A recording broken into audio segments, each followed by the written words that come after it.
Assalamualaikum warahmatullahi wabarakatuh. Kami dari kelompok 3 yang telah mengatakan Aulia Ramadini, Dede Putra. Irza Meliana, Renata Oktarista, dan Melia Dwi Khairusa. Kami dari kelompok 3 akan menjelaskan mengenai kerangka konseptual audit sektor publik. Berikut penjelasan. Bab 3 Kerangka konseptual audit sektor publik. Yang pertama yaitu kebijakan dan prosedur pengendalian kualitas audit. Yang kedua yaitu keberadaan dan peran komite audit. Yang ketiga yaitu pengujian audit sektor publik.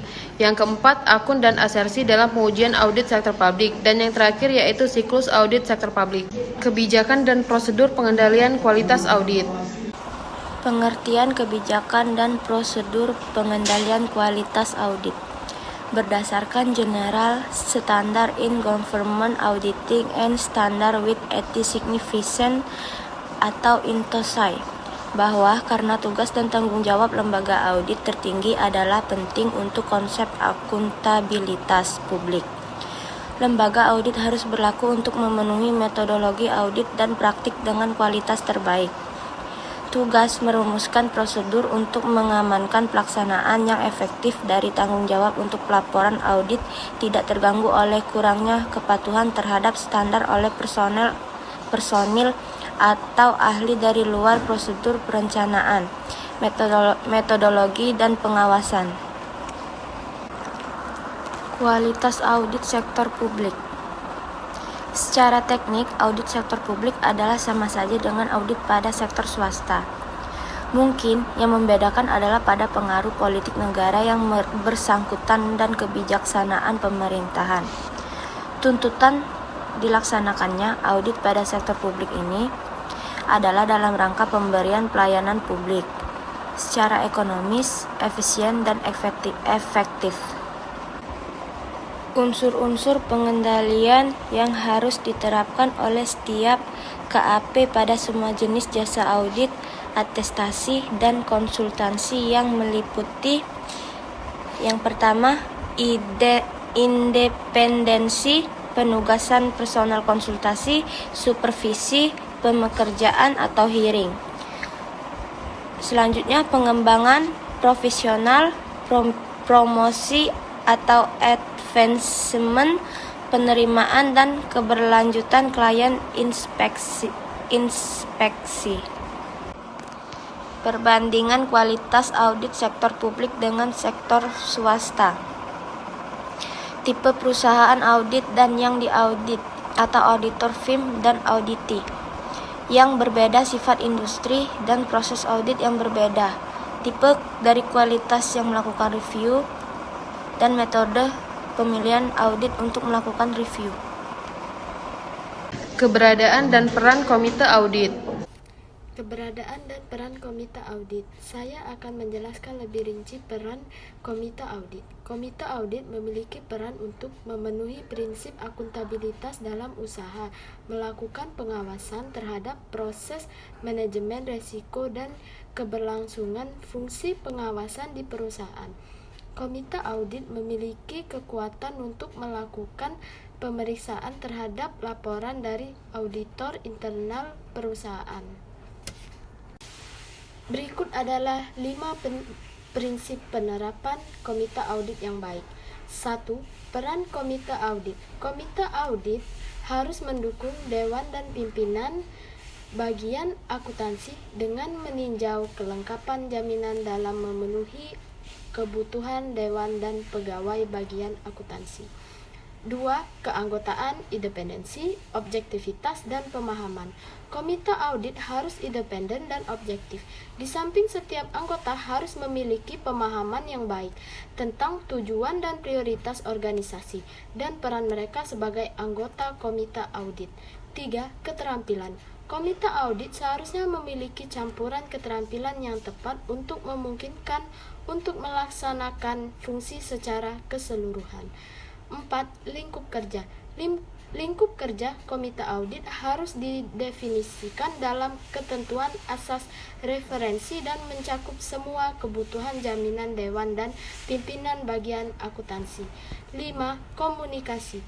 Komite audit harus dipastikan memiliki komunikasi yang efektif dengan dewan, kepala audit internal, audit eksternal, dan pemangku kepentingan lainnya. Peran komite audit secara lebih rinci terdapat dua, yaitu 1.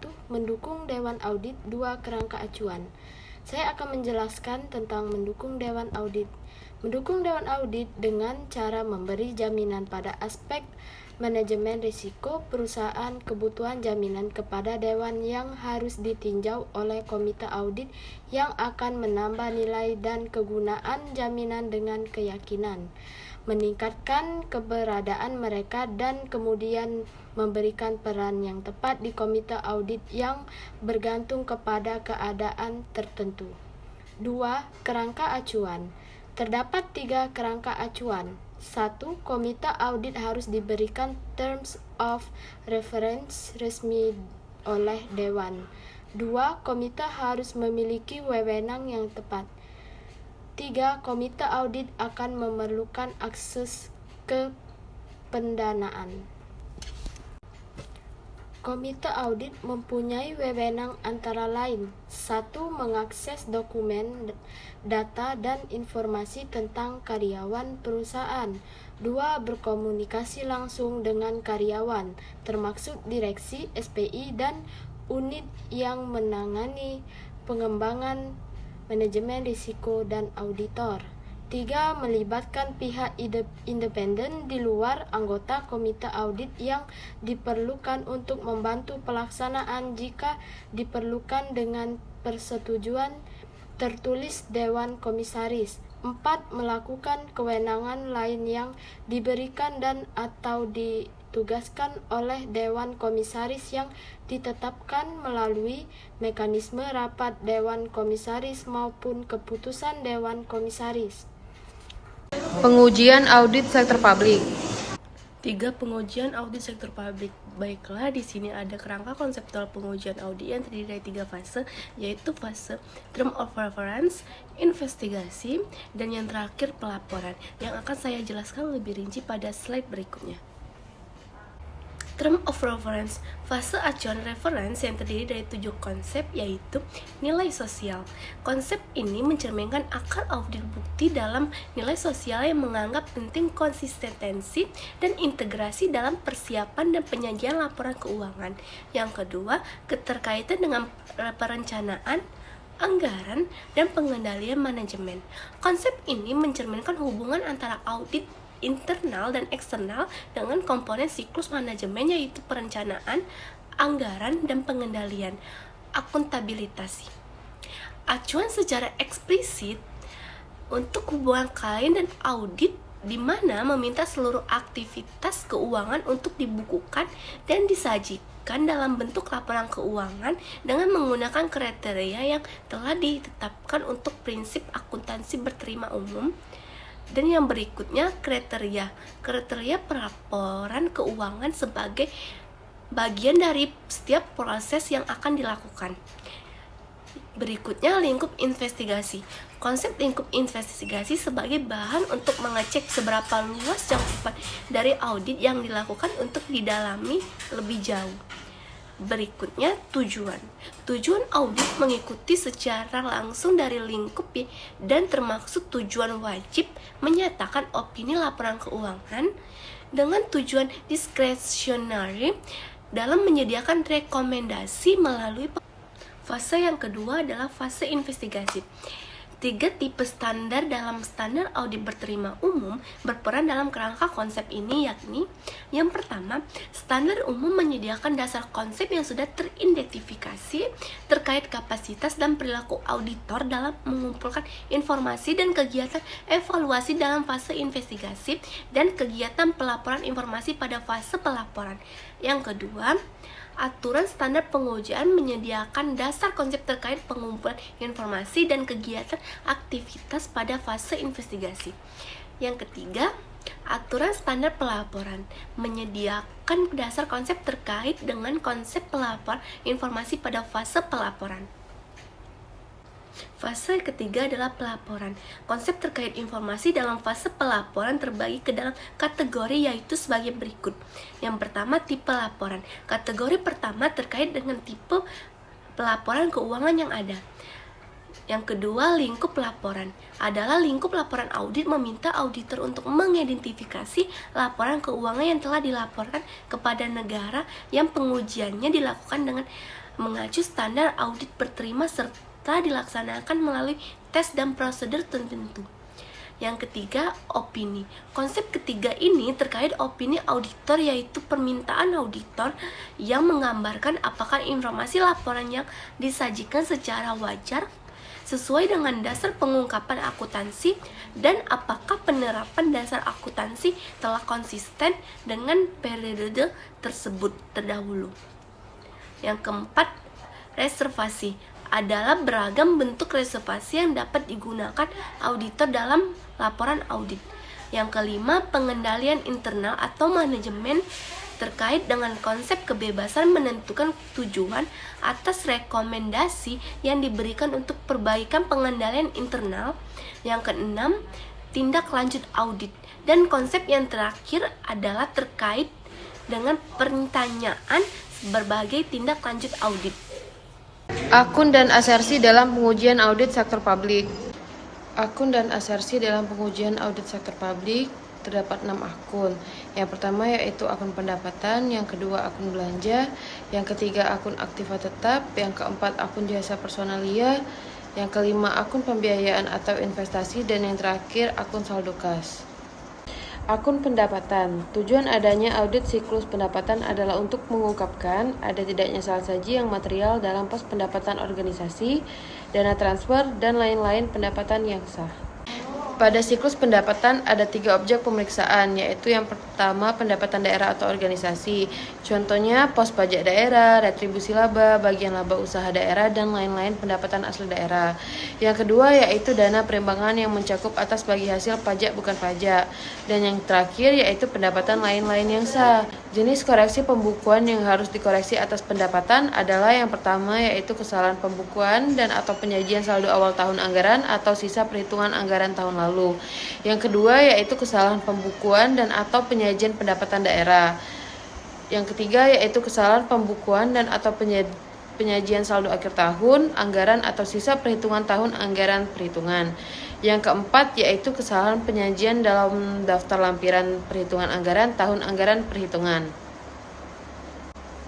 Kesalahan yang wajib dikoreksi oleh auditor terdiri atas yang pertama kesalahan pembukuan atau kekeliruan pada pencatatan, yang kedua yaitu kesalahan pembebanan, dan yang terakhir yaitu kesalahan penjumlahan dan pengurangan angka atau aritmatika. Akun belanja. Audit terhadap siklus belanja organisasi sektor publik terdiri dari audit terhadap belanja aparat atau pegawai atau sumber daya manusia dan belanja pelayanan publik. Belanja aparat dan belanja pelayanan publik terdiri belanja administrasi umum, belanja operasi dan pemeliharaan, dan belanja modal atau bangunan.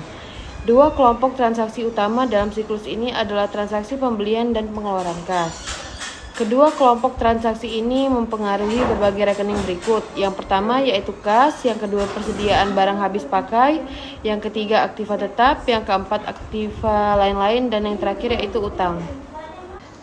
Pada objek pemeriksaan siklus belanja ada pada pendapatan daerah atau organisasi dan lain-lain pendapatan yang sah, yaitu pada belanja administrasi umum, belanja operasi atau pemeriksaan, dan belanja modal atau pembangunan. Akun aktiva tetap. Aktiva tetap merupakan aset atau harta yang dimiliki oleh organisasi sektor publik yang digunakan dalam kegiatan operasional organisasi dan tidak untuk dijual belikan setelah digunakan lebih dari 1 tahun atau periode akuntansi dengan maksud untuk mencapai tujuan organisasi. Audit atas aktiva tetap ini sangat penting karena aktiva tetap memiliki porsi terbesar sebagai aset atau harta yang dimiliki oleh organisasi sektor publik. Tujuan audit aktiva tetap adalah untuk memperoleh bukti tentang masing-masing asersi signifikan yang berkaitan dengan transaksi dan saldo aktiva tetap. Objek pemeriksaan aset tetap yaitu pada akun aset, khususnya pada transaksi penggunaan, penjualan, dan pembelian. Bukti asersi transaksi dan saldo siklus belanja. Akun jasa personalia. Siklus jasa personalia sangat penting karena masalah gaji, pajak penghasilan pegawai, dan biaya ketenaga kerjaan lainnya merupakan komponen biaya utama hampir di semua entitas. Transaksi utama siklus ini adalah gaji. Objek pemeriksaan pada jasa personalia yaitu pada penggajian atau kompensasi, khususnya pada intensif lembur, gaji, dan tunjangan lainnya. Akun pembiayaan atau investasi. Investasi ini pada umumnya merupakan bagian dari strategi jangka panjang suatu organisasi sektor publik. Investasi dalam surat berharga dapat berupa penanaman dalam surat berharga yang termasuk aktiva lancar maupun bukan aktiva lancar. Strategi audit sangat tergantung frekuensi transaksi penanaman investasi. Bila frekuensinya rendah, auditor akan menghemat biaya. Bila memakai primarily substantive approach atau pendekatan mengutamakan pengujian substantif. Sebaliknya, apabila frekuensi transaksi tinggi, maka auditor menghemat biaya kalau melakukan pengujian pengendalian untuk menghimpun bukti yang mendukung. Objek pemeriksaan sistem akuntansi ada pada investasi, yaitu jangka pendek dan jangka panjang. Pengujian pengendalian ini ada pada bukti asersi transaksi dan saldo siklus investasi. Akun saldo kas. Saldo kas dihasilkan dari pengaruh kumulatif siklus belanja, siklus investasi, dan siklus jasa personalia. Entitas harus mengeluarkan kasnya untuk memperoleh berbagai sumber daya yang diperlukan organisasi sektor publik atau siklus belanja. Pengeluaran kas tersebut meliputi pula pengeluaran untuk memperoleh sumber daya manusia atau siklus jasa personalia. Tujuan audit ditentukan berdasarkan atas kelima kategori asersi laporan keuangan. Yang pertama yaitu asersi keberadaan dan keterjadian, yang kedua yaitu asersi kelengkapan, ketiga asersi hak dan kewajiban, yang keempat asersi penilaian dan pengalokasian, dan yang terakhir yaitu asersi pelaporan dan pengungkapan. Objek pemeriksaan siklus saldo kas yaitu pada saldo kas di tangan, kas disimpan dalam entitas, kas di bank, dan kas disisihkan atau kas kecil. Tujuannya ada pada bukti asersi, transaksi, dan saldo kas. Siklus audit sektor publik. Baiklah, saya akan menjelaskan mengenai siklus audit sektor publik. Pada siklus ini mempunyai 6 tahapan siklus. Yang pertama adalah survei awal karakter industri atau bidang atau organisasi yang akan diaudit. Yang kedua, pembuatan program audit dan penerbitan surat tugas audit. Ketiga, pelaksanaan audit sektor publik. Keempat, pembuatan daftar temuan. Kelima, komunikasi temuan dan penyusunan draft laporan pemeriksaan. Dan terakhir, penerbitan laporan hasil pemeriksaan dan tidak lanjut temuan laporan hasil pemeriksaan. Siklus pertama yaitu survei awal karakter industri atau bidang atau organisasi yang akan diaudit. Pada tahap awal survei awal karakter yang akan diaudit, selaku auditor harus memiliki pemahaman dan pengetahuan cukup mengenai karakter industri atau bidang atau organisasi yang akan diaudit dengan cara pertama, mengembangkan harapan atas laporan keuangan, 2. Pengaruh industri terhadap sistem informasi, 3. Mengevaluasi kelayakan estimasi akuntansi, dan 4. Dasar untuk jasa bernilai tambah. Objek apa saja sih yang akan disurvei? Yang pertama, manajemen atau yang mengelola organisasi, tujuan manajemen dan sumber daya organisasi, 2. Pelayanan yang diberikan pada masyarakat atau publik, 3. Proses inti dari siklus operasional organisasi, 4. Bagaimana proses inti menghasilkan pertumbuhan, realisasi anggaran harus kas, 5. Keputusan investasi dan pembayaran organisasi.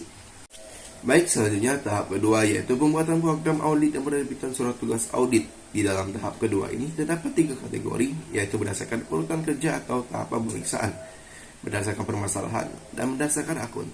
Berdasarkan urutan kerja atau tahap pemeriksaan, auditor dengan mengunjungi secara langsung unit organisasi yang akan diaudit dan menjalankan fungsi auditor serta hak atau akses yang dibutuhkan.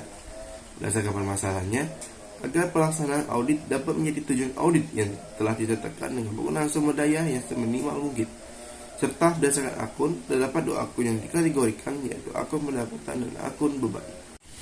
Sistem penerbitan surat tugas audit sektor publik. Surat tugas diterbitkan berdasarkan nomor pelaksanaan audit yang diterbitkan oleh Direktur Utama. Fungsi dari nomor pelaksanaan audit ini adalah sebagai sarana pengawasan pelaksanaan audit dan dasar penerbitan surat tugas. Tetapi dalam hal pelaksanaan audit khusus dalam rangka keberangkatan atas penetapan penjabat bea cukai atau audit investigasi, nomor pelaksanaan audit tidak diperlukan. Setiap penerbitan surat tugas harus diikuti dengan penerbitan kuesioner yang ditunjukkan untuk diisi oleh klien. Fungsi kuesioner ini adalah untuk menilai kinerja tim audit sistem audit.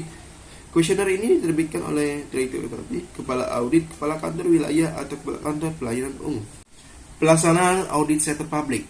Pelaksanaan audit adalah salah satu tahapan dalam proses audit di mana auditor akan mengembangkan suatu program audit. menilai keefektifan sistem pengendalian internal organisasi, dan melakukan pengujian-pengujian yang diperlukan untuk memperoleh bukti yang memadai. Siklus daftar temuan audit. Suatu daftar temuan audit yang baik pastinya memiliki elemen pendukungnya, yaitu kondisi, kriteria, akibat, sebab, dan rekomendasi. Kondisi, semua fakta yang dikumpulkan selama pelaksanaan audit menunjukkan suatu kesimpulan, masalah, atau kesempatan yang dicatat selama audit. Kriteria, menggambarkan kondisi ideal dapat menunjuk pada suatu kebijakan, prosedur, atau peraturan pemerintah yang spesifik. Akibat, menggambarkan resiko-resiko tertentu yang muncul sebagai dampak dari perbedaan antara apa yang ditemukan auditor dan apa yang seharusnya. Sebab, menerangkan apa yang terjadi penyimpangan dari kriteria dan mengapa tujuan sasaran tidak tercapai. Rekomendasi, menyarankan bagaimana memperbaiki penyimpangan yang terjadi. Siklus pembuatan daftar temuan dimulai dengan melakukan pemeriksaan, lalu menentukan apakah temuan tersebut berupa temuan positif atau temuan negatif, lalu dikelompokkan apakah termasuk prioritas atau unit organisasi, lalu sudah dikelompokkan, membuat daftar temuan, lalu komunikasikan dan konfirmasi dengan manajemen berupa meminta rekomendasi untuk melakukan tindak selanjutnya, lalu auditor membuat temuan yang disajikan dalam laporan hasil pemeriksaan. Komunikasi temuan dan penyusunan draft laporan hasil pemeriksaan. Sebelum laporan hasil audit diterbitkan, auditor perlu mengkomunikasikan daftar temuan audit beserta rekomendasinya dengan klien. Komunikasi auditor dengan klien terkait daftar temuan audit yang telah dibuat sebelumnya. Pihak-pihak yang terlibat dalam pembicaraan awal tentang daftar temuan, yang pertama pihak auditor, klien atau manajemen organisasi yang diaudit, 3 pihak-pihak lain yang berkaitan dengan hasil audit, dan tim audit yang terdiri dari 1. Seorang kepala subdirektorat audit atau kepala bagian audit, 2. Seorang pengawas mutu audit, 3. Seorang pengendali teknis audit, 4. Seorang ketua auditor, dan 5. Seseorang atau lebih auditor. Penerbitan laporan hasil pemeriksaan yang tindak lanjut temuan laporan hasil pemeriksaan. Sistem penerbitan laporan hasil pemeriksaan secara periodik adalah laporan hasil pemeriksaan diterbitkan dalam satuan periode tertentu dan dinamai sesuai periode. Pimpinan organisasi sektor publik berkewajiban menyampaikan laporan yang berkaitan dengan aktivitas birokrasi dalam memberikan pelayanan sebagai bentuk pertanggungjawaban ke masyarakat. Menyampaikan laporan pertanggungjawaban tersebut disampaikan melalui media yang berdasarkan standar yang implisit, kemudian dikomunikasikan kepada pihak internal maupun eksternal secara periodik. Itu dia dari penjelasan kami dari bab 3 mengenai kerangka konseptual audit sektor publik. Jika ada salah, mohon maaf, kami akhiri. Wassalamualaikum warahmatullahi wabarakatuh.